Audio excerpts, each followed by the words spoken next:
தேர்தல் செயல்முறையை எளிதாக்கவும் நம்பகமானதாக மற்றும் வெளிப்படைத்தன்மையுடன் மாற்ற இந்திய தேர்தல் ஆணையம் கடந்த 6 மாதங்களில் 28 புதிய முன்னெடுப்புகளை மேற்கொண்டுள்ளது. இந்த முன்னெடுப்புகளானது 6 பகுதிகளாக பிரிக்கப்பட்டுள்ளது. அரசியல் கட்சிகளுடனான இணைந்த செயல்பாடுகள், தேர்தல் முறைகளை தூய்மைப்படுத்துதல், தொழில்நுட்பத்தின் பயன்பாடு, வாக்காளர் பட்டியலின் துல்லியம், வாக்களிப்பதை எளிதாக்குதல் மற்றும் திறன் மேம்பாடு ஆகியவனவாகும்.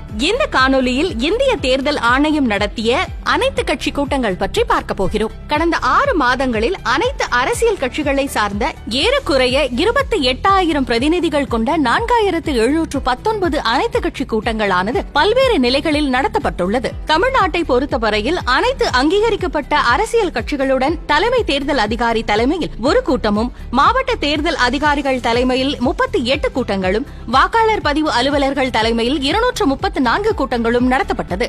இந்த கூட்டங்கள் அரசியல் கட்சிகளுடன் வெளிப்படையான உரையாடலை உருவாக்கவும், அவர்கள் சந்திக்கும் இடர்பாடுகளை சட்ட ரீதியாக எதிர்கொள்ளவும், அவர்களது ஜனநாயக பங்களிப்பை வலுவாக்கவும் உதவியாக இருந்தது. அடுத்த காணொலியில் இந்திய தேர்தல் ஆணையத்தால் மேற்கொள்ளப்பட்டுள்ள பிற முன்னெடுப்புகளை பற்றி காண்போம். இதுபோன்ற இந்திய தேர்தல் ஆணையம் தொடர்பான மேலும் புதிய தகவல்களுக்கு எங்களது அனைத்து சமூக ஊடக தளங்களை பின்தொடரவும் மற்றும் சப்ஸ்கிரைப் செய்யவும்.